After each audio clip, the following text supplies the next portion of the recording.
Kalvakuntla Kavitha hot comments అయితే చేసిందని చెప్పుకోవచ్చు. నన్ను కుటుంబానికి ఎవడైతే దూరం చేసిందో అది హరీష్ రావు కావచ్చు, అటు సంతోష్ రావు కావచ్చు, ఇటు కేటీఆర్ కావచ్చు.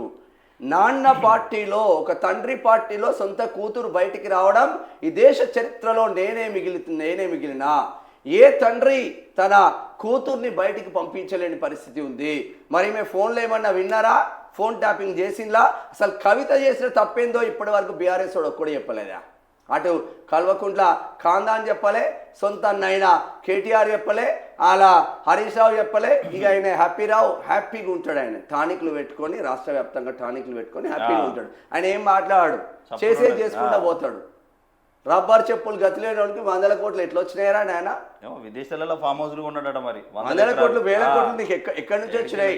రబ్బర్ చెప్పులు గతిలేడానికి 100 కోట్లు 1000 కోట్లు ఎక్కడి నుంచి? అంటే కేసీఆర్కు గోళీలు ఇస్తేనే నీకు 100 కోట్లు వచ్చినాయా? మరి కేసీఆర్ దగ్గర డ్రైవర్లు పనిచేసి, కేసీఆర్ దగ్గర గన్మెన్లు పనిచేసి